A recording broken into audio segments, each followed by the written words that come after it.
함께 만드는 언론 미디어 협동조합 여기는 국민TV 함께 만드는 언론 미디어 협동조합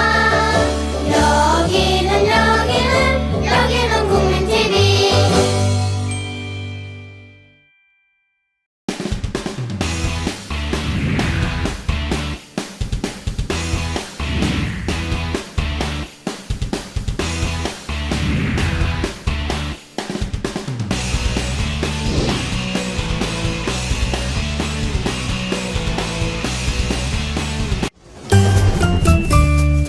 귀로만 듣던 국민TV의 팟캐스트를 이제 보이는 라디오로 시작합니다. 국민TV 광고를 모집합니다.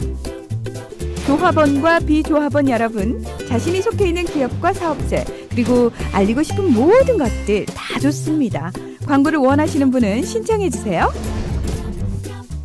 홈페이지 kukmin.tv, 국민.tv 또는 지역번호 02-3144-0933번으로 연락주세요. 여러분의 많은 참여 바랍니다.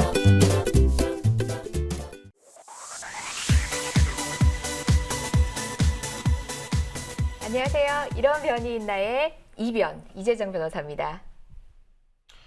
네, 리변입니다. 이광철입니다. 예, 박충입니다. 박변입니다.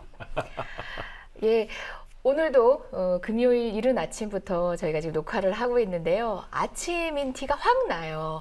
그 잠에서 깬 듯한 뽀송뽀송한 나의 피부? 그리고 잠에서 막 깬 뽀송뽀송한 피부에 물 한 잔 아직 마셔야겠다 잠에서 진짜. 들 깬 이광철 변호사님의 부은 눈, 그리고 머리숱이 없어요. 예, 막 이불 속에서 나온 듯한 우리 박주민 변호사님의 머리. 예. 네, 어차피 박 변호사님 어차피 저희들의 역할은 이 앞에서 이재정 변호사님을 돋보이게 하는 역할이잖아요. 최대한 그 역할에 충실하려고. 그래서 사실은 했는데. 오더를 받고 이렇게 온 거잖아요. 네. 그 컨셉으로 해가지고 머리는 부시하게 하라. 네, 머리 막 이렇게 오른쪽으로 이런 식으로 삐치기가 그러니까. 쉬운 게 아니에요. 아니 저도 정말 고생하셨어요. 눈을 좀 부은 눈으로 하고 오라 그래갖고 일부러 이렇게 좀 부어서 온 거예요. 고생하셨어요. 그러니까. 아, 참. 아니, 근데 이렇게 라디오 방송할 때는 저 잘난 척 해도 저는 뭐 아무 거리낌 없었거든요. 근데 리얼하게 이렇게 카메라 앞에 서는 이 순간에까지도 이러고 있다는 게 저도 참 지금도 거리낌 없으신데? 예, 죄스럽고 한심합니다. 아, 죄스럽기는 하세요? 예, 다소 예, 여러분한테가 아니라 시청자 여러분께 그러긴 하네요. 예, 오늘은 두 가지 이야기 해볼까 합니다. 오늘 녹화하고 있는 금요일 바로 새벽에 전해졌던 뉴스인데요. 조희영 교육감님 국민참여재판으로 진행됐던 사건의 선고 결과가 어제 새벽에 있었습니다. 관련된 이야기 잠시 한번 해보고요. 그다음에 세월호 현장에서 경찰의 과잉 진압 논란이 있었죠. 특히 그 가운데 뭐 휴대폰 압수수색이 대부분의 연행자들한테서 있었다는 증언이 있고요. 또 관련해서 차벽, 뭐 기타 등등해서 여러 가지 인권 침해적 요소에 대한 논의들이 많이 현재 있습니다. 법률적으로 한번 짚어볼 필요가 있겠고요. 특히 집시법 전문 변호사이신 우리 박주민 변호사님이 전체적 관점에서 어떻게 조망을 해야 되는지에 대해서 아주 성실히 말씀 주실 겁니다. 먼저 조희영 교육감님, 네. 그 선고 소식 정말 심장이 쫄깃쫄깃해지면서 기다렸었는데 듣고 뭐 어떤 코멘트도 쉽지 않았어요. 이제 저도 페이스북에 결과가 어떻게 되냐는 글만 올려보다가 결과를 듣고는 어떤 말도 하지 못하겠더라고요. 특히 국민참여재판으로 진행이 됐던 사건이라 더더욱 그런 마음이 더하긴 했는데 그 부분에 대해서 의문을 가지고 여러 가지 고민들을 하고 계시는 시청자 여러분도 많으실 것 같아요. 일단 사건의 내용, 그리고 재판에서 이제 변호인 측에서 했던 주장들이나 이제 검찰, 특히 또 고승덕 변호사가 증인으로 나와서 했던 얘기들, 뭐 그런 에피소드들 좀 일련의 시간 경과 순으로 정리를 해서 이광철 변호사님께서 한번 말씀 주시겠어요? 네. 이재정 변호사님부터 지정을 받았기 때문에 제가 말씀드리는 것으로 하겠습니다. 작년에 그 동시 지방선거 때 이제 지방교육청의 교육감 선거도 같이 치러졌었잖아요. 네. 그래서 서울시 교육감 이제 후보로 이른바 이제 교육감은 정당 표방이 금지돼 있기 때문에 그렇죠. 소위 예. 이제 그 진보 교육감, 뭐 보수 교육감 이랬는데 그래가지고 문용린 후보 나왔고 고승덕 후보 나왔고 그리고 조희연 후보가 출마를 했었죠. 네. 이 과정에서 아마 이제 기억이 생생하시겠지만 고승도 후보 같은 경우에는 그 두 딸이 예. 이제 아버지가 자기를 버렸다. 캔디. 예, 그렇죠. 외로워도 슬퍼도. 네, 그래가지고 이제 그런 일들이 이제 정말 교육감 선거의 지형을 바꿀 정도로 큰 이제 화제가 됐었고 이제 그런 과정에서 또 후보자들 간에 정말 난타전 가까운 그런 이제 의혹 제기들이 있었는데 고승도 후보가 조희연 후보에 대해서 통합진보당 경기동부와의 뭐 관계 뭐 이런 거 해명해라. 맞습니다. 예. 뭐 그다음에 아들 병역 문제도 해명해라 이제 이랬고 예, 의혹이 있다. 그렇죠. 해명해달라 이렇게. 이제 그런 얘기했었죠. 과정에서 이제 그 두 딸 문제가 고승도 후보 쪽에서 터지게 되니까 조희연 후보도 그 이전에 이제 그 뉴스타파의 기자께서 그 트위터에 올렸던 미국 영주권을 보유하고 있다는 의혹에 대해서 고승도 후보가 해명하라. 이제 이렇게 기자회견을 통해서 이제 사실 뭐 의혹이 있는데 그렇죠. 해명하라. 맞불을 이렇게 놓는 워딩이 식으로 아마 이렇게 그랬던 것 의혹을 같아요. 제기를 했죠. 어쨌든 그래서 선거는 이제 조희연 후보의 당선으로 끝이 났고 이제 이런 과정에서 이제 선관위가 이제 조사도 들어갔고 했는데 뭐 대부분 다 선거 과정에서 있을 수 있는 의혹 제기라고 했고 사실은 이제 뭐 무혐의 뭐 그러니까 선관위에서는 아마 경고 조치를 경고 했던 것 조치하고 같습니다. 양쪽 후보 모두에게. 별도의 이제 고발 같은 것은 따로 하지 안 않았었고 했죠. 예. 근데 이제 경찰이 수사에 들어가가지고 경찰도 이제 무혐의 의견으로 송치를 했던 것 같고요. 근데 이제 기이하게도 검찰이 예. 조희연 후보 쪽만 허위사실 공표 후보자 비방으로 이제 기소를 했죠. 예. 기소를 했고 다만 또 그 과정에서 고승도 후보가 조희연 후보를 향해서 제기했던 경기동부의 관계라든지 그다음에 아들 병역 문제에 대해서는 또 그 기소하지 않고 그래서 표적 수사가 아니냐 또 표적 기소가 아니냐 하는 네. 논란들이 있었고 어쨌든 기소가 되어서 그 조희연 교육감의 변호인들께서 이제 국민참여재판을 신청해서 나흘 동안이나 국민참여재판이 네. 진행이 됐었죠. 그래서 어제 배심원 평결을 거쳐가지고 선고가 났는데 아마 이제 이 방송이 나갈 때쯤에서는 다 이미 아시고 계시겠지만 배심원 7명 전원이 유죄 취지로 판결을 했고 이에 따라서 재판장이 당선 무효형에 해당하는 500만 원의 벌금형을 선고해서 어쨌든 1심은 뭐 거의 조희연 교육감이 완패했다. 지금 그래서 종편들 난리 났죠. 호떡집에 불난 듯. 예, 그래가지고 심지어는 뭐 이제 좀 이따 말씀도 나오겠지만은 네. 뭐 교육감 직선제가 이대로 더 좋은가 하는 뭐 동아일보의 오늘 아침자 사설도 있었고 네. 그래서 논란들이 굉장히 일파만파로 진행되고 있는 것 같습니다. 예, 사실 처음에 기소될 당시만 하더라도 무죄가 나올 가능성도 염두를 많이 했었고 그 비중에 대해서도 많은 사람들이 유죄가 될 거라고 확신하는 사람은 별로 없었어요. 그래서 이렇게 교육감을 재판정에서 시들하게 만들어야 되냐 이런 비판도 했었거든요. 그렇죠. 너덜하게 재판정에 계속 오라가라 하면서 너덜하게 만들 거냐였는데 직까지 잃게 될 거라고까지는 물론 뭐 모든 가능성은 다 언제나 있기 마련이지만 우리도 계속 지켜본 사건이 한두 가지가 아니잖아요. 근데 처음에는 이렇게까지 되리라고는 생각을 못했었죠. 사실 뭐 그 표명하셨던 내용 자체가 아까 이강철 변호사님도 설명을 해주셨지만 이런 의혹이 있으니까 해명하라. 네. 라는 해명 촉구였거든요. 예, 의혹이 있으니까. 해명하라라고 얘기했고 그 다음에 이제 또 다시 이제 또 제기할 때는 아마 그 미국 대사관이라든지 그 영사 이런 네. 쪽으로부터 확인증을 받아오면 된다. 뭐 그런 거 간단한 방법으로 이 논란을 잠재울 수 있다. 그러니까 고승도 후보는 좀 그런 걸 해라. 라는 내용이었거든요. 그래서 고승덕 후보가 사실 뭐 완벽한 해명은 아니라고 하긴 하던데요. 그 여권을 제시를 했대요. 네. 이제 당시 한 두 시기에 몇 차례 왔다 갔다 했는지. 두 시기의 여권을 이제 제시를 했더니 그거면 됐다라고 하고 조희연 교육감은 더 이상 그 논제에 대해서는 문제 제기를 하지 않았다고 합니다. 그리고 비슷한 그렇죠. 시기에 보수 단체에서 시위를 하는데요. 고승덕 후보 사퇴하라고 얘기를 하면서 왜냐하면 문용린 후보가 있으니까 우리에게는. 맞아요. 네. 그러니까 하면서 그때 그 보수 단체에서도 이런 얘기를 한 거예요. 영주권 의혹, 맞아요. 예, 등등 몇 가지를 하면서 얘기를 했는데 거기에 대해서는 어떤 고소도 이루어지지 않았고 뭐 수사 없이 네. 뭐 재판정에는 물론 오르지 않았겠죠. 그러니까 지금 이제 이 그 조희연 교육감 기소와 이제 재판 과정들을 짚어보면 이제 우리가 좀 생각해볼 것들이 몇 가지가 있죠. 네. 선거 과정에서 후보자에 대한 그런 검증의 범위를 네. 과연 어디까지 어떤 근거가 확보되어야만 그것이 가능한가라고 네. 하는 데 대한 문제 제기가 좀 있고 그래서 그것은 후보자 비방이라든지 허위사실 공표라고 하는 죄가 과연 형사처벌의 대상이고 직을 날릴 정도인 것인가. 그래서 이건 표현의 자유, 특히 선거 시의 표현의 자유의 그런 논점이 하나가 있는 것 같고, 또 하나는 이제 국민참여재판이라고 하는 우리가 사법의 투명성과 그리고 국민의 신뢰 제고를 위해서 도입한 이 제도들의 운영과 관련해서 국민들이 일반 법리에 비춰서 더욱더 좀 엄격하고 꼼꼼하게 네. 해석하고 있는 것 같다는 부분도 한번 짚어봐야 될 것 네. 같고요. 또 하나는 저는 가장 분노스러운 지점인데요. 검찰의 이 일련의 이런 이 조희연 교육감에 대한 수사와 기소의 과정들을 보면 굉장히 그 표적 기소에 해당하고 그리고 일련의 깊은 신모 원료가 있다라는 생각이 들어요. 뭐냐면 그 이전부터 서울시 교육감만 유독히 이런 논란에 휘말렸었어요. 네. 그렇죠. 곽감도 그렇고. 네. 그런데 그 이전부터 보수 세력이 이 교육감 직선제 무용론을 계속 지속적으로 전파해 왔거든요.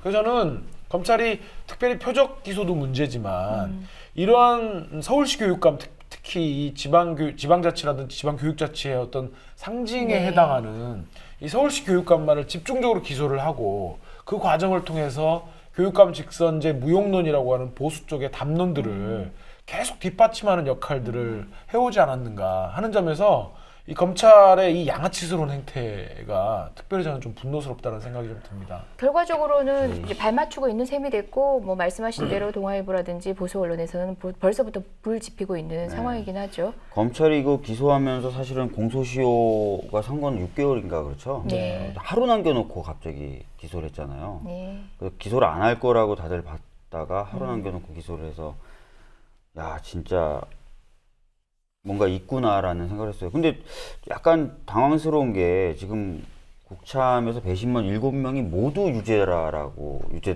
판단한 부분이에요.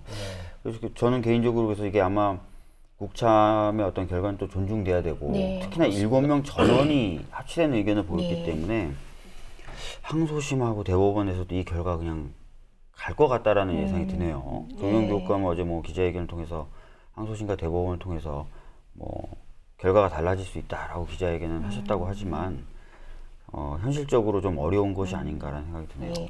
그 국민참여재판에 대해서 그러니까 저도 여기 있는 박주민 변호사님과 같이 낙검수 재판, 국민참여재판을 통해서 어려운 설득의 결과였지만 결국 무죄로 이끌어냈다는 경험은 있지 않습니까? 그리고 그 당시에 국민이 고뇌하고 판단을 하는데 얼마나 엄중하고 스스로 무거웠는지를 현장에서 지켜봤기 때문에 국민들이 직업법관에 비해서 결코 경솔하지 않고 그 상식의 수준은 우리 법이 궁극적으로 지향하는 바와 일치한다라고 저도 확신을 하고 있는 사람입니다. 그런데 그 사건 이후에 제가 다른 사건 진행을 국민참여재판으로 했었는데요. 방송에서 한번 말씀드린 적이 있었는지 모르겠는데 이범균 판사, 네, 예, 그때 이범균 한번 판사가 이제 법관이었어요. 당시 재판부였는데. 아, 이거 정말 판사의 경향도 굉장히 중요하구나. 왜냐하면 국민참여재판의 배심원들은 이거 판사가 전문성을 내세웠을 때는 스스로 양보를 하더라고요. 국민만한 게 없어라는 그런 확신을 조금 무너뜨리는 방식으로 판사가 계속 관여를 하기 시작하니까 아, 이 영역은 특히 공직선거법과 같은 영역은 아, 법률적으로 굉장히 미묘한 부분이 있어서 내가 헤아리기에는 좀 너무 전문적이야 라고 생각하게끔 만들더라고요. 그 당시 재판정에서 이범균 판사는 충분히 주장할 수 있는 변호인의 법리를 제어하고 그 방향이 아닌 검찰 쪽의 법리에 조금 힘을 실어주는 듯한 진행이었거든요. 그 결과 저희도 7대 빵이었습니다. 사실 7대 빵이라는 것 자체가 저는 좀 충격적이었던 게 그렇게 균질할 수 없는 사안이었거든요. 그러니까 다른 의견들이 있을 수밖에 없는 사안이었는데 그렇게 된 것은 저는 그 당시에 재판부의 관여라고 생각을 했었어요. 근데 이제 이 사건 같은 경우는 뭐 섣불리 얘기할 수 없는 사안이긴 한데 저도 지금 뭐 짐작이고 뭐 다양한 가능성에 대해서는 좀 더 고민을 깊이 하고 정보들도 좀 취합해서 얘기를 할 내용이지만 국민 참여재판에 대해서 한없이 폭격해대던 시기가 있지 않습니까? 낙검수 재판 직후에. 그러면서 국민들로 하여금 온정주의라든지 뭐 그런 것들, 피고인을 무조건 풀어주는 사람이라는 이미지를 갖게끔 유도를 했어요. 특히 배심원 선정 과정에서 검찰이 사용하는 질문지들이 그렇게 온정적으로 흘러서는 안 된다라는 걸 가이드하는 질문지들이 굉장히 많았거든요. 그러니까 배심원을 선정할 때, 선정하고 배제하고 할 때. 근데 그 상황에서 국민들이 혹여나, 이제 저의 우려는 혹여나, 아, 나는 나는 이렇게 감정적으로 해서는 안 된다. 피고인을 엄벌하고 법을 좀 더 엄격하게 해석해야 된다라는 기제로 작용하지 않았을지 그런 일련의 경향들에도 조금 원인을 찾을 수 있지 않나 생각도 합니다. 네. 근데 이제 저는 그랬던 것 같아요. 뭐 제가 재판 과정을 참관하거나 그러지 않아서 쉽게 말씀드리기는 어렵지만 공직선거 과정에서의 문제 제기가 조금 경솔하지 않았느냐라는 배심원들의 판단이 있었던 것 같습니다. 그러니까 당시에 이제 아마 검찰도 그 부분을 어필한 것 같은데, 그러니까 뉴스타파의 그 기자의 기자. 이제 트위터에 올라온 것들이 사실 근거라면 거의 유일한 근거였잖아요. 네. 그런 것이었는데 그게 아마 검찰도 그렇게 얘기한 것 같더라고요. 그러니까 이게 뉴스 가치가 있었다면 데스크가 오케이해서 보도를 하거나 그랬을 텐데 데스크에서 잘렸거나 기자 본인도 팩트에 자신이 없어서 보도는 못했던 거 아니냐. 아 그거 굉장히 거칠게 고승덕 후보가 증인으로 나와서 막 그러니까. 다그치면서 했던 얘기. 그리고 또 고순도 후보가 나와가지고 저 기자하고 통화한 적이 없다고 이렇게 막 하면서 나 오늘 법정에서 처음 봤다라고 하니까 배심원들 입장에서는 그래 뭐 공직 후보 과정에서 검증도 좋고 다 좋은데 조금 문제 제기의 근거 자체는 빈약하고 조금 그게 충분히 이 안에서 걸러지지 않고 이렇게 막 선거 과정에서 진흙탕 싸움으로 나온 거 아니냐라고 하는 그런 판단들이 배심원들에게 있었던 것 같고요. 그래서 이제 그 부분들에 대해서는 이제 변호인들께서 이제 다 항소심에서 또 이제 잘 법리적으로 변론해 주시라고 믿고, 저는 이제 오히려 그런 생각이 들어요. 뭐 아까 박 변호사님 오셔가지고 야 국민참여재판 지상주의자들 지금 멘붕에 빠졌겠다 이제 이렇게 뭐 댓글 달았다고 하는데 그런 네, 비난을 하시는 오히려 분들도 있고, 조롱을 반대로 이제 하시는 조중동 분들도 그 있고. 입장 한번 내놔봐라. 그렇게 뭐 국민참여재판을 감성재판이라고 비난하던 사람들이 저는 그래서 오히려 이제 이것이 조희연 교육감의 당시 문제 제기가 민주주의 선거에서 어떤 좀 타당한 측면이 있었냐, 뭐 경솔한 측면이 있었냐 하는 판단은 이제 항소심에서 또 하더라도 저는 이번 참여재판을 계기로 해서 국민들이 이 국민참여재판에서 감성으로 임하는 것이 결코 아니다라는 부분들을 우리 특히 국민참여재판을 좀 경원시하는 분들이 주의 있게 받아들이고, 그래서 국민참여재판이 더욱더 좀 내실화되고 기속력을 부여하는 방향으로 제도를 발전시켜 나갔으면 하는 바람이 있습니다. 예. 조희연 교육감의 희생으로 국민참여재판이 살아나는 어떻게 지방교육자치는 날라가고. 아니 저희는 어쨌든 국참의 결론이 국민참여재판을 저희가 줄여서 국참이라고 하는데요. 국참의 결론에 이제 좀 왜 이럴까 하는 고민들이 지금 뭐 법조인들 사이에서도 이제 일파만파 있습니다. 그런데 다 떠나서 본질적으로 공직선거법 자체가 내포한 문제고 선거 과정에서 검증을 한다는 정도가 아까 이광철 변호사님께서 말씀하셨듯이 법정에서 무죄 증명을 하는 정도까지 유죄 입증을 하는 정도가 그 정도의 증명력을 과연 요해야지만 의혹을 제기할 수 있는 건지. 그러니까 정치 영역은 정치적 책임이라고 해서 법과는 무관한 책임이라는 게 있는 거고, 의혹들에 대해서조차도 어느 정도의 소명을 통해서 국민의 오해를 불식시켜줄 수 있는 의무도 있고 그 책임을 다해야 되는 게 또 선거운동판이지 않습니까? 그런 차원에서 공직선거법의 규율 자체를 다시 한번 고민해야 될 시기인 것 같아요. 허위사실 유포 뭐 이런 것들이 아까도 봤지만 누구는 기소하고 누구는 기소하지 않고, 예, 그런 방식으로 자기 맘대로 할 수 있는 상황에서는 코에 걸면 코걸이, 귀에 걸면 귀걸이로 정치적으로 악용될 수 있는 여지가 있고, 어떤 후보든 간에 자유롭게 얘기할 수 있는 선거라는 것은 민주주의 꽃이라고 상투적인 얘기하잖아요. 그 공간에서 자유롭게 공방이 오갈 수 있도록 법에서는 규제를 조금 후퇴해야 되는 상황인 것 같아요. 그런 입법론적인 고민도 병행해야 될 것 같습니다. 네. 그렇네요. 예, 그러면은 조희연 교육감님 문제 이제 우리 이 계속 정도 고민하기로 하고? 하고요. 뭐 여기서 이제 넘어가는 음악 같은 거 하나 없나요? 띵띠리띵띵 뭐 이런 거. 그 순간 딱 나와요. 그러니까. 뭐가 깔리겠죠 뭐.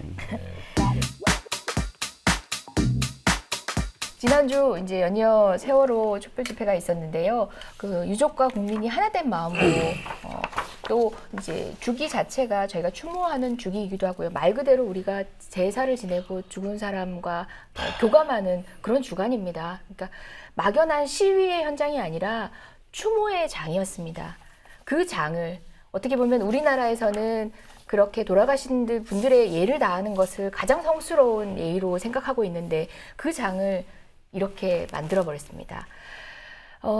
인권 침해 논란이 많았었는데요. 박 변호사님 어떤 방식으로 경찰의 공권력 행사가 있었던 거죠?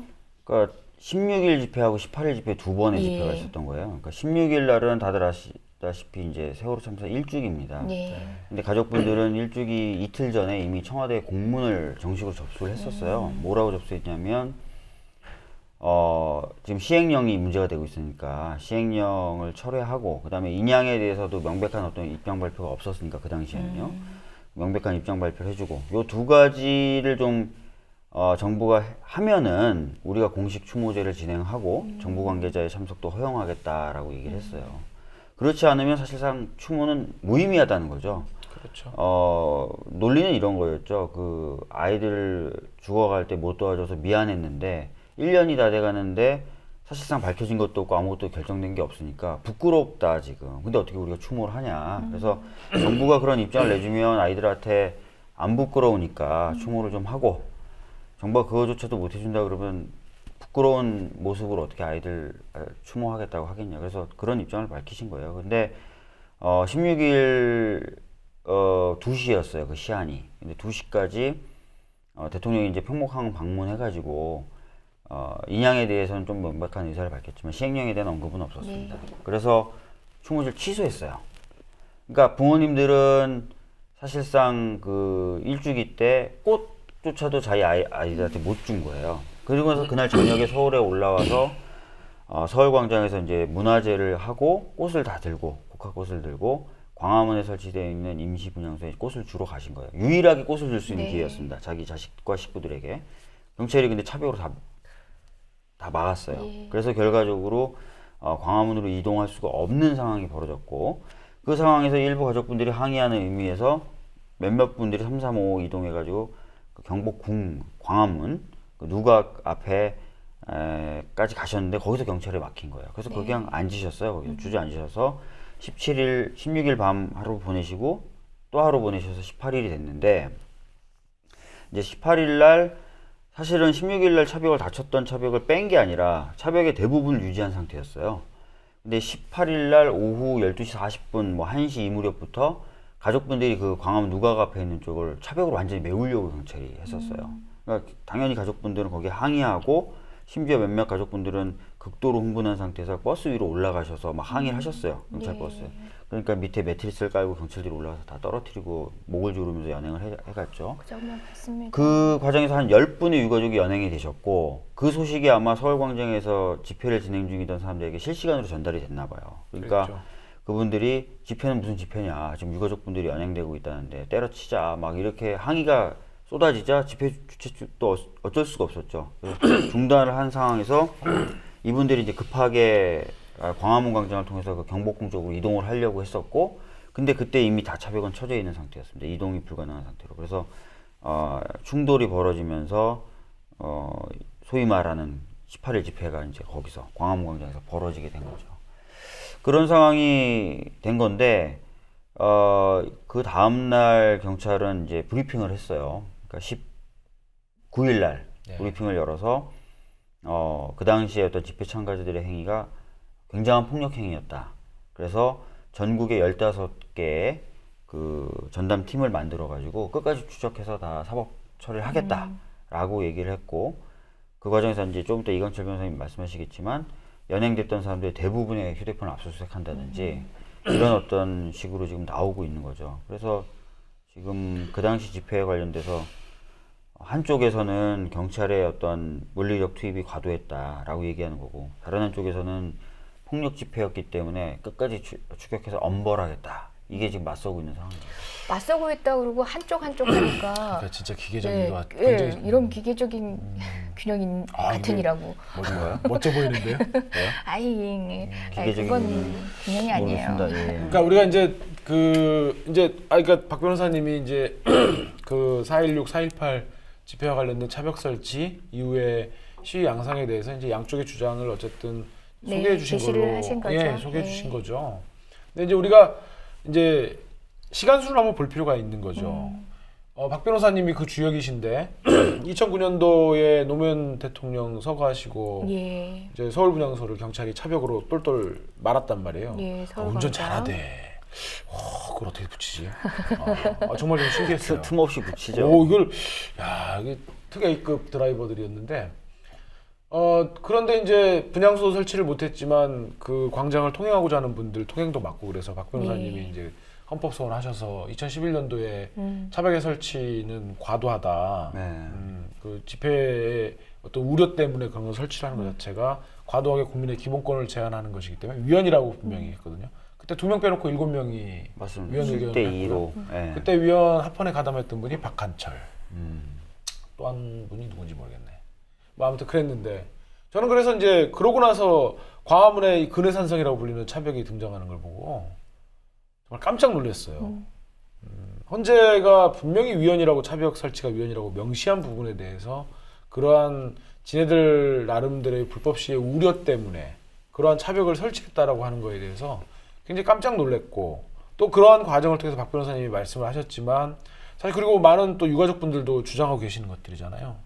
시위대를 가장한 경찰들이 불법 폭력 시위들을 더욱더 조장하고 또 그런 과정에서 사실 태극기를 불태웠던 얘기들도 그 과정에서 나왔던 얘기들이죠. 네. 그러면서 유가족들을 그 강제로 연행하고 폭력을 행사해가지고 유가족분들을 그렇게 연행하면서 사실 어떻게 보면 집회 참가했던 시민들을 자극한 측면이 있는 거고 그러한 과정을 통해서 이미 차벽 설치만으로도 그때 당시 집회에 참여했던 시민들이 굉장히 정말 분노하는 상황이었는데 그걸 지켜보는 저조차도 그렇고 많은 사람들이 SNS를 통해 갖고 2011년도 헌법재판소 결정에 따라서 차벽 설치가 위헌이라는 것들이 빠르게 퍼져나갔던 네. 상황이었거든요. 그런 상황에서 유가족들을 연행하지 경찰들이 과도하게 뭐 이상호 기자 같은 분들은 왜 그 소화전에 있는 물을 갖다가 그렇게 보충하느냐라고 하면서 또 체포되어 가지. 그 항의 과정에서 네, 체포됐었고요. 더군다나 그 비까지 내리고 4.16 일주기라고 하는 그 정말 어떻게 보면 굉장히 마음이 슬픈 상황이었잖아요. 근데 거기다 경찰들이 계속 불을 지르는 거예요. 그래서 저는 그 과정들을 지켜봤을 때 경찰이 특히 강신명이 얘기하는 불법 폭력 시위의 우려 때문에 차벽을 설치했다거나 불법 폭력 시위대를 엄단하겠다는 얘기들은 정말 개소리라고 생각합니다. 그건 정말로 개소리고요.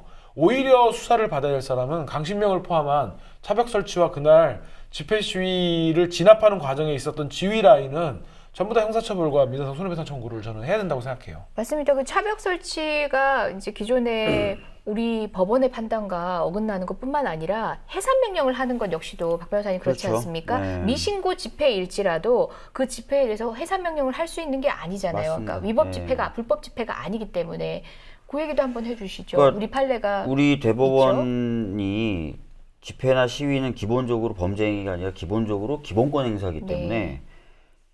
불법 집회라고 해서 바로 금지하거나 해산하면 안 된다는 그러니까 판례를 계속 내고 있어요. 그러니까 미신고 집회라고 그렇죠. 해서 미신고 집회, 예. 불법 집회인데 바로 해산하면 안 된다고 돼 있고 신고 범위를 일탈한 집회, 이건 불법 집회입니다. 근데 예. 해산하면 안 된다고 얘기하고 있어요. 그 다음에 심지어 경찰이 금지를 한 집회도 그렇죠. 이것도 네. 불법 집회인데 그 집회도 바로 해산하거나 금지해서는 안 된다고 예. 돼 있어요. 그러니까 그러면 언제 해산하느냐? 실질적으로 어떤 물리적인 폭력들이 발생한다거나 해서 실제로 질서가 발생했을 때 예, 거의 이제 실질적으로 발생하거나 정말 목전에 그런 위험이 닥쳐서 어쩔 수 없을 때 비로소 해산을 하라는 거예요. 현저하게 위험이 예. 예, 정확히 포착이 됐을 때 얘기하면 얘기죠. 불법 집회를 하더라도 경찰은 지켜보고 있으라는 거예요. 예. 지켜보고 그렇죠. 있다가 뭔가 일이 정말 뭔가 발생하겠다 또는 진짜 발생했다라고 할 때 비로소 금지하거나 해산을 하라는 거거든요. 그 지금 같이 불법 집회를 대처하기 위해서 이제 차들을 쫙 안 나열했다. 되죠. 이건 그 마이너리티 리포트인 그래서 거네요. 네. 그 경찰이 브리핑을 하면서 자기네들은 차벽을 4시 20분에 쳤다라고 얘기하고 있어요. 오후 4시 20분에. 그러니까 거리로 막 사람들이 쏟아져서 막 세종문화회관 앞으로 몰려들 때 자기네들이 쳤다는 건데 사실 말이 안 되죠. 아까도 말씀드렸지만 16일 날 쳤었던 차벽이 거의 그대로 남아있는 상태였고 이미 오후 제가 말씀드렸던 것처럼 12시 40분, 1시, 2시 그 사이에 경복궁 쪽에 있는 차벽은 나머지 구멍들 다 메우고 있는 상황이었어요. 예. 그래서 가족분들이 거기다 저항하다 연행되셨던 거거든요. 그 시간에 그렇게 미리 친 것도 문제이지만 네. 시민들이 거리로 몰려 나온다고 해서 그걸 칠 수도 없는데 위법이 징표로 볼 수도 자기네들이 없는 거죠. 막 몰려 나오니까 예. 그걸 보고 그때서야 따다닥 이거 이제 쳤다. 쳐야 된다라고 생각해서 그때 쳤다. 예. 그래서 헌법재판소가 얘기하는 명백하고 현존한 위험이 있고 그 위험이 차벽 설치 이외의 방법으로는 방어할 수 없는 상황이라고 자기네들 판단했다라고 얘기하는데 그 전부터 다 미리 치고 있었다는 거예요. 뿐만 네. 아니라 그 체증하는 거 있잖아요. 이제 체증 카메라 이렇게 우리 셀카봉처럼 이런 봉 막 올려가지고 그거 찍고 있는 것도 늘 이제 시위대를 이렇게 좀 자극하는 요소가 되긴 하는데 맞아요. 물론 그거는 침해죠. 인권 침해잖아요. 맞습니다. 우리 초상권을 침해하는 거고 나를 잠재적 범죄자로 보는 건데 마찬가지 요건이 적용되는 거죠. 맞아요. 그러니까 위법이라는 것이 현존하거나 또는 아니에요. 곧 다릅니다. 예. 이거는 더 엄격해요. 아 예. 더 엄격한데 배워봅시다. 예. 배워봅시다. 네. 99년도가 98년도 대법원 판례에서는 사진 촬영이 그렇죠. 영장이 필요한 거냐 안 하는 거냐에 대해서 설시를 해요. 근데 원칙적으로 영장이 필요하다고 합니다. 네. 영장이 없을 때는 어떤 경우냐? 지금 범죄가 벌어지고 있는데 사진 촬영 말고 다른 증거 수집 방법이 없다. 근데 시기에 대해서 뭐라고 얘기하냐면요. 지금 범죄가 벌어지고 있거나 범죄가 벌어진 직후여야 돼요. 직후 그러니까 위험성 앞부분이 없어요. 아, 범죄 그래요? 전이 없습니다. 그 판결문의 내용을 자세히 읽어보면. 그런가요? 범죄가 벌어지고 있거나 범죄가 벌어진 직후라고 설치가 돼 있어요. 그렇기 때문에 명백하고 현존한 위험이 있다거나 목전의 위험이 있다거나 이거하고 다릅니다. 아 목전의 위험 되는 거 아니에요? 저 현장에서 사진 찍으면은 내려 이렇게 얘기하면서 이제 그 얘기를 막 해요. 이 사람들이 지금 당장 이제 위험한 군중도 아닌데 그럴 우려가 있는 것도 아닌데 이렇게 얘기했는데 좀 정정을 해서 네, 예. 저도 사실은 직후가 아니잖아. 막연하게 목전의 위험이 있으면 촬영을 할 수 있다고 생각했는데 예. 그 판결문을 자세히 읽어보시면 맞습니다. 그 사전 부분은 없고요. 현재 범죄가 현재 진행 중이거나 직후. 만 있어요. 그렇습니까? 다시 네. 한번 확인을 제가 해야겠습니다. 틀릴 수도 있지만 아무튼 네. 아니 그래서 실제로 저희가 그 저기 뭐야 사진 체증에 대해서 그때 서울경찰청장을 직권남용으로 권리행사방해로 형사 고소를 한 적이 있었어요. 네. 그러니까 사진을 그러니까 대법원 지금 박 변호사님 말씀하신 네. 것처럼 그 범죄 현장에 사진을 찍을 때 네. 이것이 치안 정보 수집이 아니기 때문에 네. 범죄 수사죠. 정보를 네. 증거를 수집하는 차원에서 하는 것이기 때문에 영장이 필요하고 영장이 없는 상황에 사진 찍을 수 있는 요건을 그렇게 말씀을 예외적 하면서 요건은 엄격해야 되죠. 하는데 네. 자 미신고 집회 같은 경우에는 주최자만 처벌한단 말이에요. 참가자들은 참가자는 처벌 안 처벌 조항이 해요. 없어요. 처벌장이 없어요. 그렇기 때문에 집회 현장에서 미신고 집회를 이유로 해갖고 사진 촬영하는 것은 불법. 그렇죠. 그다음에 해산 명령도 지금 박 변호사님 말씀하셨다시피 해산 명령이 있었다고 해서 바로 해산명 불응죄로 처벌할 수 있는 게 아니다. 그렇죠. 해산 명령이라고 하는 것도 요건이 충족이 되어야 하고 그래서 명백히 폭력적인 집회로 나가려고 할 때부터 해산 명령을 발동할 수 있는 것이기 때문에 지네들 마음대로 해산 명령 발동해놓고 그때부터 해산 불응이라고 보는 것은 자의적인 법집행이므로 그것도 범죄 요건에 성립되지 않아서 사진 채증 불법 예. 고발했죠. 예. 뭐 결론. 뒷등으로도 안 듣고 각하. 각하. 제가 각하 전문이에요. 우리 좀 쉽게 말씀을 드려야 예. 되는데 각하라고 하는 것은 이제 어떤 처분에서 불복을 했을 때 야 너는 꺼리도 안 되니까 들어오지도 마. 절로 가. 그렇죠. 절로 가. 그 다음에 이제 그래 넌 꺼리는 되는데 알고 봤더니 네 말은 별로 안 맞아. 그럼 기각. 네. 그래서 제가 그때 형사고발했다 각하 받았죠. 각하. 근데 사실은 저희가 2008년도 광우병 촛불 집회 때 경찰이 굉장히 과격하게 진압을 했었잖아요. 그래서 유엔 인권 특별 보고관도 네. 과도화했다라고 얘기하고 국제 엠네스티 같은 데서도 이거 좀 문제가 있다라고 네. 얘기했었고. 그런데 그래서 그 당시에 그 민변에서 거의 100건 가깝게 고소 고발했었어요. 경찰을. 한 건도 받아들여진 게 없었죠. 그때 각하였나요? 각하 아니면 기각이고요. 아, 저도 진짜 그래서 각하 기각 전. 다행이다. 저도 뭐 예. 심지어 여러분들이 아마 인터넷에서 많이 보셨을 것 같은데요. 방패로 정확하게 뒷부분 달아나는 시민의 뒷목 부분을 가격한 사건, 뭐 이런 것들 다 뭐, 무야무야 됐습니다. 예. 명백한 증거가 있는데도 불구하고. 그러면서 대표적으로 얘기했던 게 뭐냐면요. 이 경찰이 누군지 자기네들 모르겠다는 거예요. 그 얘기도 해봐야 돼요. 예. 기가 막힌 노릇이. 근데 왜 그러냐면 명찰 같은 걸 안 차고 나와요. 그래서 제가 한번 집회 현장에서 정말 꼭지가 돌아가지고 예. 꼭지가 도셨어요? 진짜로 제가 그때 청계천에 한번 집회를 나갔는데 이제 하다 보면 얘네들이 사진을 쭉 찍잖아요. 쭉 찍어요. 그래서 제가 대열이 있는데 가서 그랬죠. 그때 시위대들이 약간 이제 조금 뭐 이렇게 몸싸움 같은 거 하면 우르르 몰려오잖아요. 네. 이 셀카봉 든 애들이. 네. 그래갖고 제가 그랬어요. 이렇게 경찰 너머에 시위대들한 셀카봉 든 경찰한테 당신 소속이 어디냐? 소속과 이름이 뭐냐? 당신 그거 경찰 사진 찍는 거 불법인데 네. 당신 소속과 이름을 빨리 밝혀달라. 내가 당신 형사 고발하겠다. 그런데 씩 웃으면서 계속 저를 노려보면서 이렇게 하는 거예요. 그거 제가 그때 꼭지가 돌아갔거든요. 현행범 체포하겠다. 저 명백히 불법을 저지르고 있기 때문에 예. 현행범 체포하겠다. 나 변호사다. 예. 그랬더니 처음에 이제 내가 현행범 체포하겠다 그러니까 경찰 그 서 있던 사람들이 저를 미친놈 취급하죠. 저 새끼 뭐냐. 저 또라이 아니냐 그러더니 변호사라고 하니까 멈칫하는 거예요. 그러더니 싹 사라질 텐데. 걔가. 걔는 이제 싹 사라지고. 항상 그래요. 네, 싹 사라지고 얘네들은 아이 가시라고. 가시라고. 제가 그때 정말 열받은 거예요. 항상 그래요. 예. 문제 제기를 막 하잖아요. 근데 이 사람 문제 제기하는 사람 말이 맞는 거 같잖아요. 그럼 문제 제기 당한 경찰이 싹 사라집니다. 그리고 대우로 다시 정리해요. 그런 상황에서도 내가 변호사다 얘기하는데도 불구하고 귀등으로도 안 듣고 제가 연예인이 되셨죠. 이번에 차벽 있을 때요. 예.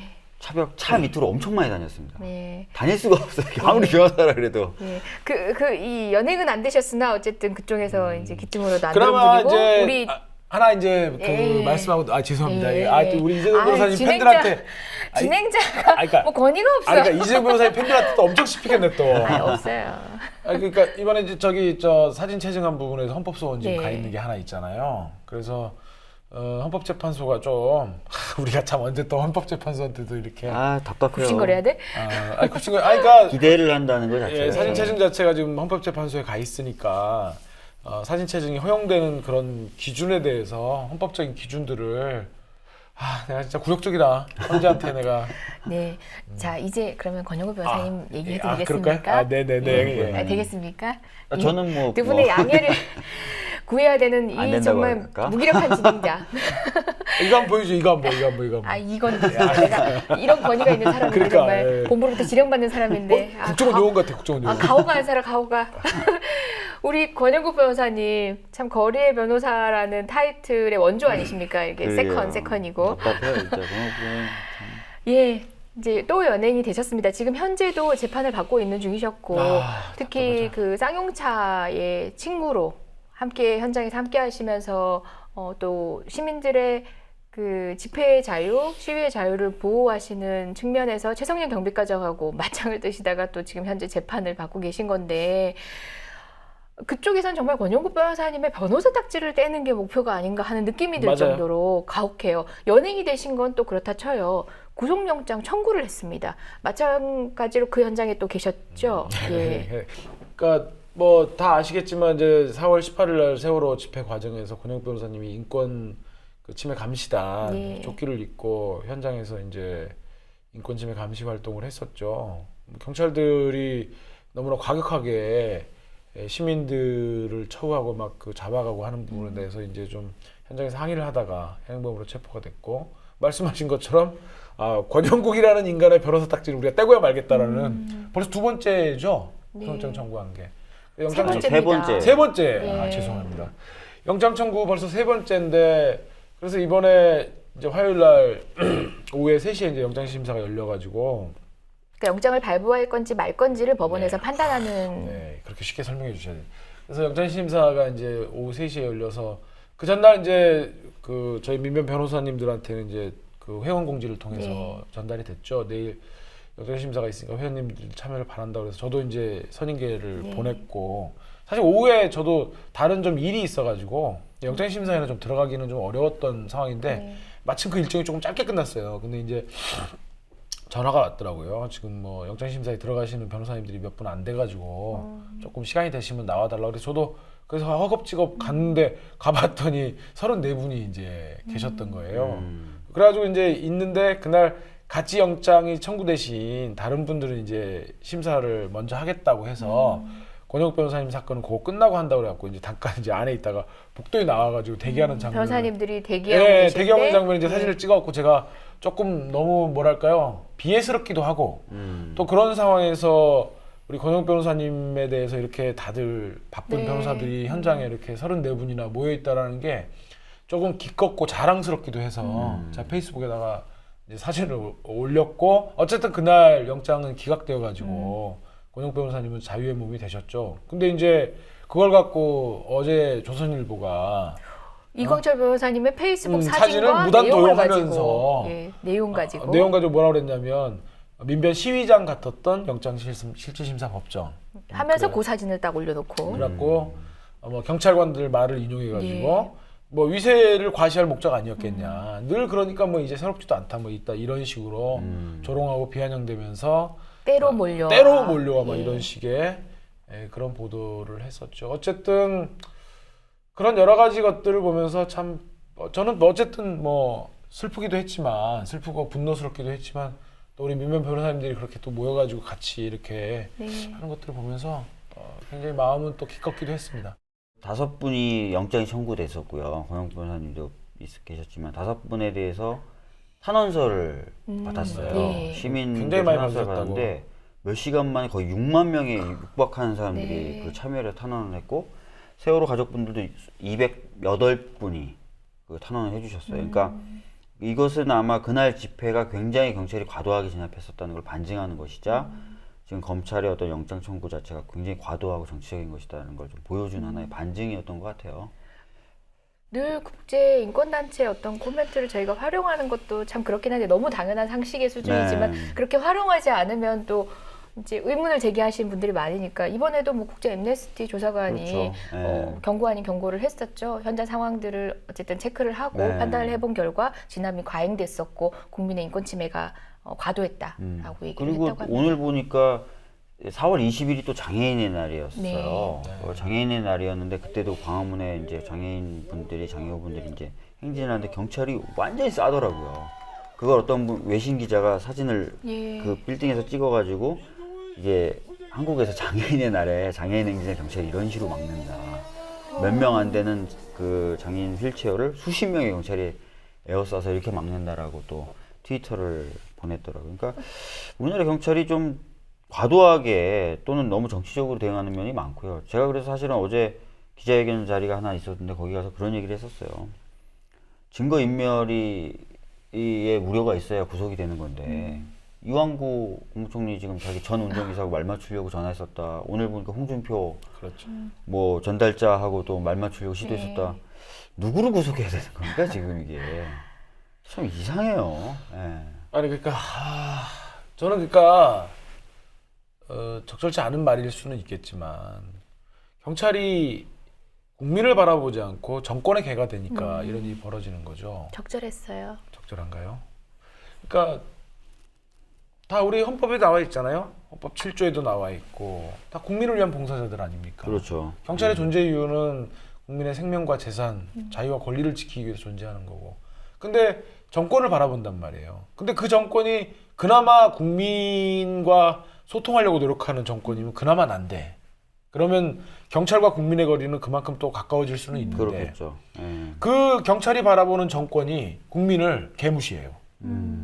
일주기 때 어디 날라버리고 도망가고 국무총리는 비타 삼천 총리가 돼갖고 이 모양 이 꼴이에요. 나라가 근데 저는 신기한 게 대통령이 없고 국무총리가 없는데도 나라는 잘 돌아가는 것 같아요. 그 없어도 갑자기 되네? 두 없어도 되네? 명이 왠지 없어지니까 날씨가 굉장히 좋아지더라고요. 그러니까. 엊그제부터. 아니, 그래서 그런 정권이 정말 국민들을 개무시하면 경찰과 국민의 거리는 가뜩이나 먼데 원래 국민을 안 바라보니까 더 멀어지는 거예요.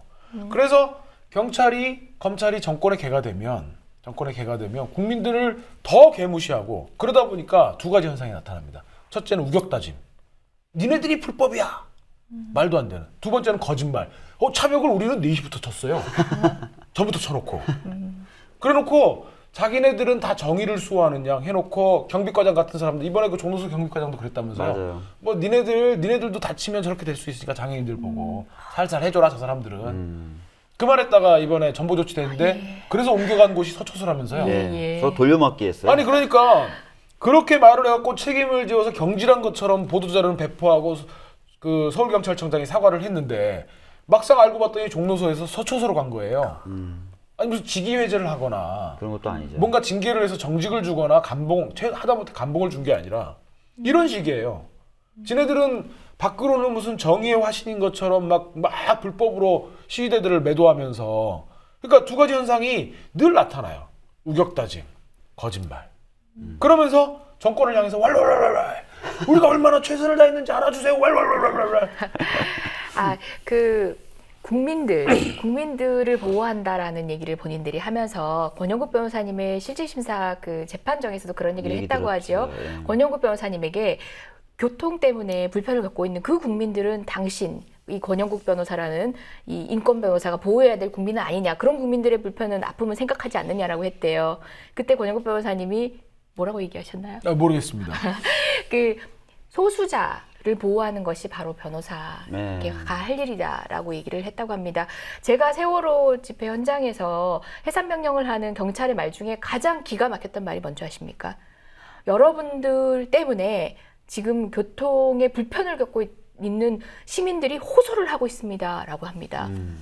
항상 하죠. 고통을 겪고 호소를 하고 있습니다. 이게 고통, 어떻게 세월호 유가족 분들 앞에서 고통을 호소한다는 얘기를 이쪽으로 할 수 있는지. 이게 뭐 저는 그것도 근데 좀 이해가 안 되는 게 차벽으로 교통을 다 지들이 막아놓고 그건 물론이고요. 지들이 다 막아서 광화문 일대를 진공 상태로 만들어 놓고 교통을 누구 보고 막냐. 그래서 사람들이 다 그러거든요. 교통이 지금 없는데. 막 이러면서 차벽을 빼줘야 집에 가든지 하지 마. 이런 얘기를 할 정도로. 그리고 16일 날도 장난 아니었어요. 그때 아이 안고 또 부부가 오셨는데 어머니는 아이를 안고 아버지는 휠체어 태웠는데 못 지나가게 하는 거예요. 집에 가겠다는데도. 그래놓고 교통 불편을 호소하는 시민들의 고통을 니네들이 야, 진짜 저는 그게 너무 거짓말 말씀하시는 거예요. 예, 그 양일 집회를 통해서 많은 연행자들, 특히 이제 18일 집회를 통해서 연행했던 많은 분들이 아까 말씀드렸다시피 핸드폰을 압수수색 당했어요. 그게 온당한 건지 연행이 됐으니까 압수수색은 할 수 있는 거 아닐까라고 생각하시는 분들도 있을 것 같고요. 그러니까 법리적인 문제점이나 그때 당시 상황에 대해서 이광철 변호사님 말씀 주세요. 그 관련해서 이제 어제 서울시 경찰청 앞에서 이제 기자회견이 좀 있었고요.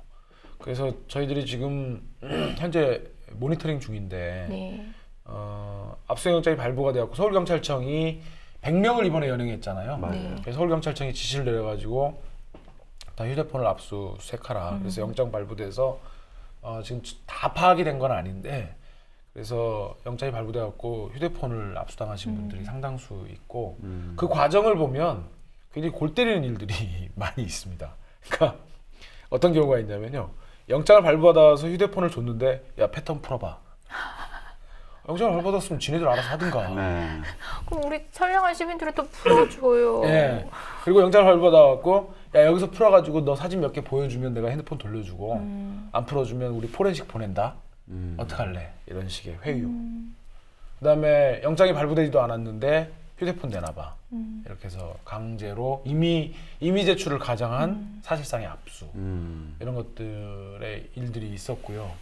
근데 이제 우리 청취자분들께 이 휴대폰 압수가 어떤 점에서 문제인지를 조금 설명을 드리자면 자, 대부분 다 스마트폰 쓰시잖아요. 또 그리고 스마트폰의 대부분의 기능들이 자동 로그인으로 되어 있습니다.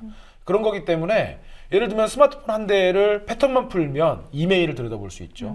그다음에 카톡 다 들여다볼 수 있죠. 페이스북 통해서 그 압수된 사람의 핸드폰 계정뿐만 아니라 그 사람이 맺고 있는 친구들 뭐 예를 들면 제 페이스북에 두 분 다 친구인데 제 거 압수하면 이재용 변호사님 페이스북, 박주민 변호사님 페이스북 그리고 모든 또 박주민 변호사님의 친구들로 연결된 분들을 다 들여다볼 수 있는 그렇죠?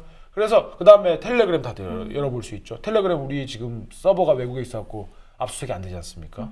그래서 이런 일들이 벌어지는 거예요. 하나의 키가 되는 거죠. 맞는 그렇죠. 키가. 네. 예. 이 스마트폰이라고 하는 것이 그 이전의 기기하고 달리 그 담고 있는 정보가 너무나 방대해요. 시간적으로도 굉장히 오래되고. 그런데 기껏 미신고 집회라든지 이런 거 집회 하나 참석했다라는 사실을 입증하기 위해서 그 많은 방대한 자료들을 들여다본다고 하는 건 이건 말이 안 되는 거예요. 어제 집회 나오신 피해자분 한 분이 우리 엄마 아빠도 아직 못 본 내 이메일을 경찰이 들여다본다고 생각하니까 너무나 오싹하고 그렇다라는 거예요.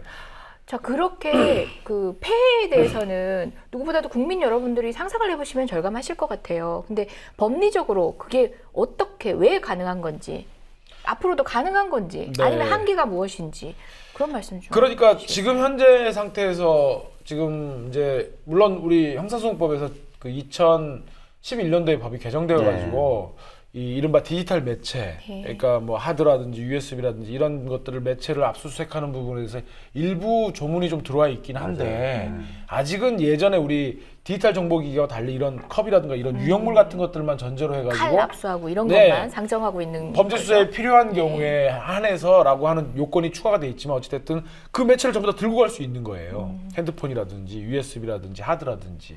그래서 지금 현재로서는 그렇게 디지털 기기에 대한 그런 정보 침해가 프라이버시 침해가 워낙 현저함에도 불구하고 현재 입법으로서는 그런 것들을 가져갈 수 있는 상태고 더군다나 체포 현장에서의 압수수색을 통해 가지고 영장 없이도 압수수색할 수 있는 원래는 영장이 필요한데 이 사람을 체포해 갈 때는 이 사람의 소지품에 대해서는 네. 압수를 할 수 있는 그럴 수 있는 이제 네. 길도 열려져 있고 그래서 지금 어쨌든 그렇게는 되어 있지만 다만 2011년도 대법원 판례에 네. 비추어 가지고 어떤 범죄 혐의와 관련되지 않는 그런 정보들을 디지털 기기 안에서의 정보를 열어보는 것은 그리고 그걸 추출하는 것은 위법하다라는 대법원 판례는 있습니다. 그렇죠. 예. 그리고 그 압수의 전 과정을 통해서 그 디지털 정보 기기의 당사자가 입회를 하고 또 의견을 개진하게 되면 그것들을 받아들여야 한다라고 대법원 판례가 있기 때문에 그래서 저희가 어제 급하게 이제 기자회견을 하고 또 의견서를 서울경찰청의 담당자한테 전달을 했는데 요지가 뭐였냐면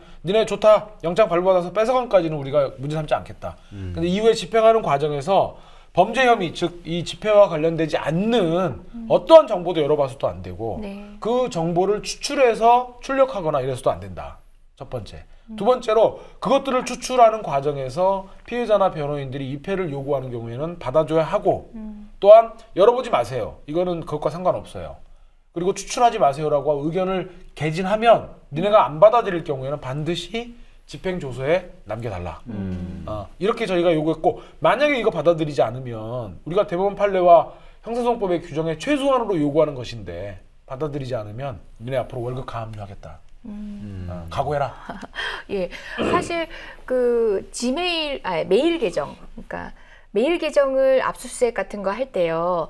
언제부터 언제까지의 내용을 뭐 어떤 네. 범죄 목적으로 이렇게 관련된 내용만 해야 된다 이런 식으로 법원도 영장을 구체적으로 적잖아요. 맞아요. 근데 이건 이제 형사법에 스마트폰에 규정돼 대해서는 있고요. 스마트폰 하나만 덜렁해버리면 기간 제한도 없고 내용에 대한 제한도 없이 다 볼 수 있다는 얘기거잖아요. 그렇죠. 예.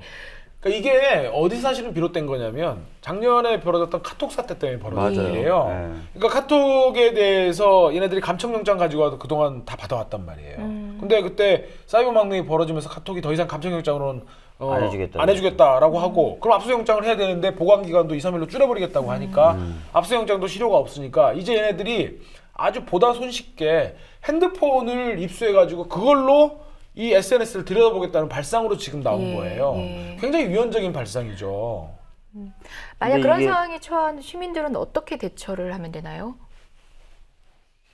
원래는 필요한 걸 이미징하고 나서는 바로 환부 또는 가환부를 해줘야 되고요. 돌려달라. 네, 그다음 네. 그거를 신청하면 그렇게 하도록 돼 있어요. 네. 디지털 장비에 대해서는 경찰이 사실은 그런 내규를 갖고 있죠. 그래서 네. 가환부 신청서를 쓰면은 이미징 필요한 정보 이미징 뜨고 돌려주게 돼 있고 이미징 뜨는 과정에서는 말씀하신 대로 변호인과 당사자 참여해서 그건 안 된다, 이건 된다 이런 식으로 해가지고 이미징 뜨는 거죠. 관여를 네. 할 저희가 거고요. 어제 이제 그 기자회견을 하면서 시민들에게 행동 요령을 배포해드렸어요. 네. 자, 첫 번째 핸드폰에는 반드시 비밀번호나 패턴을 걸어놔야 된다. 네. 그 다음에 핸드폰에 개별적으로 자동 로그인 기능은 조금 번거롭더라도 집회 나갈 때만이라도 자동 로그인 기능을 해제해서 그때그때마다 로그인하게 만들도록 하는 것이 좋겠다. 첫 번째 그래서 핸드폰 보안을 철저히 하시는 게 좋겠다.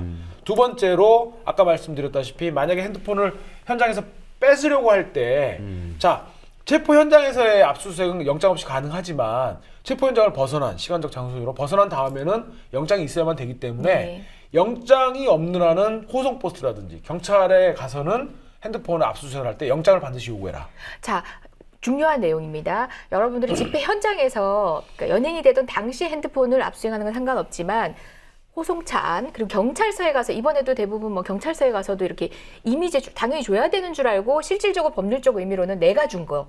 그러니까 당사자가 줬기 때문에 받았다 이렇게 얘기하는 네, 형국이 벌어졌는데 그때는 영장 없이는 굳이 줄 필요가 없다는 얘기죠. 물론입니다. 예. 그리고 아까 말씀드린 대로 핸드폰을 압수당했을 때는 반드시 원본의 영장 제시를 요구해라. 예. 영장 갖고 와봐라. 내가 좀 봐야겠다. 막 뭐- 팩스본 4번 안 되고, 아, 4번 안 되고. 도장 꽝, 예, 꽉 원본. 찍어서 예. 그 영장을 반드시 꼼꼼히 확인하시고 범죄 혐의와 관련이 있어서 영장을 집행하는 것인지를 반드시 확인해라. 예, 그다음- 영장에 보면 제한 같은 게 있으니까 충분히 국문이 소화 가능한 분이라면은 읽어서 해독 가능하니까요. 그 제한 내에서 해야 된다라고 맞습니다. 요구를 하셔야 그리고 됩니다. 그 과정에서 경찰들이 이렇게 해요. 잘 보십시오. 자, 영장 제시한다. 이러거든요. 나 누구다 뭐 이런. 그러니까 제시했다. 이거 반드시 시정을 요구하십시오.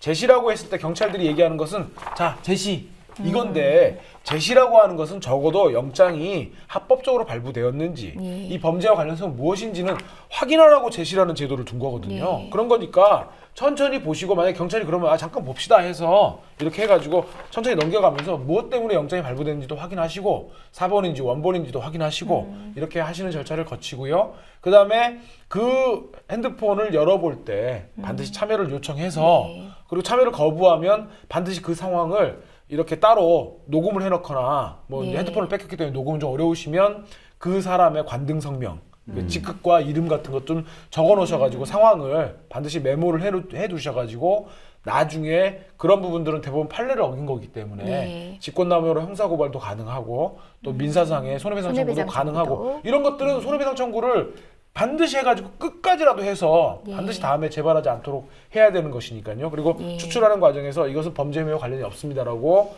의견을 반드시 조서에 기재해달라고 요구하시면 예. 됩니다. 그 대응 요령을 배포했다라고 하시는데요. 지금 이 방송 들으시는 분들도 뭐 다 기억 못 하실 것 같아요. 네. 어디서 저희가 그 내용들을 다시 네. 확인할 수 있을까요? 사이버 긴급 행동이라고 하는 예. 그 인터넷에 검색을 해보시면 사이버 긴급 행동. 그래, 예. 그리고 이제 저희들이 행동 요령 이름이 정확한지는 모르겠는데 또 그렇게 해보시면 또 진보 네트워크 센터에 오시면 진보 네트워크 센터 예, 예. 웹페이지에서 그래서 사이버 확인하실 긴급 수 행동은 이제 있습니다. 카톡 그 대응팀으로 지금 예. 사이버 사찰을 금지하도록 해서 하는 활동들을 하고 있고요. 그래서 거기 오시면 그런 행동 요령들을 인터넷을 통해서 쉽게 접하실 수 있을 겁니다. 점점 국민들이 아셔야 되는 것들이 많아진다는 것 자체가 정말 슬픈 일이죠. 슬프죠. 네. 그러면서 국민들이 또 많이 알게 되시면 우리는 뭐 먹고 사나? 밥벌이가? 밥벌이가? 끊임없이 밥벌이가? 쟤네들도 뭔가 새로운 논리를 만들어낼 거예요. 아, 그럼 우리는 계속 그걸로 먹고 사는 걸로? 예, 오늘 방송 여기까지입니다. 두 분 수고하셨고요. 청취자 여러분, 시청자 여러분, 감사합니다. 네, 감사합니다.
신선한 원두, 향긋한 커피가 있는 여기는 미디어 협동조합 국민카페 온에어.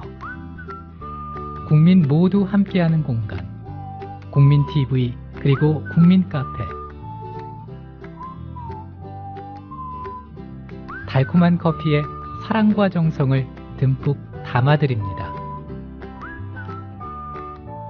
향기로운 커피가 있는 곳. 자유롭게 책도 볼 수 있고 사람 향기도 느낄 수 있는 넓은 문화공간. 생생한 라이브 공연, 그리고 도심 속 작은 미술관까지. 낭만이 있고 여유를 즐길 수 있는 쉼터.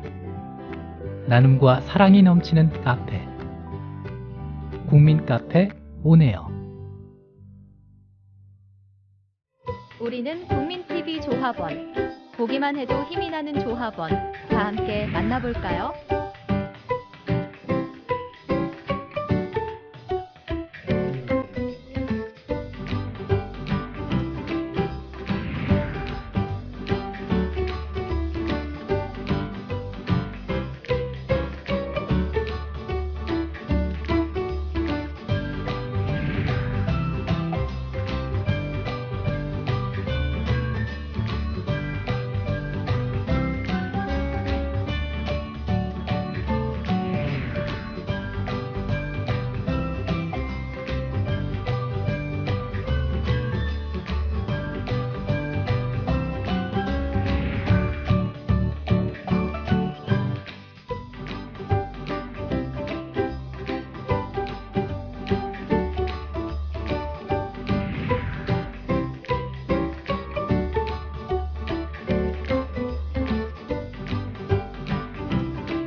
우리는 국민TV 조합원. 여러분도 주인공이 되어보세요.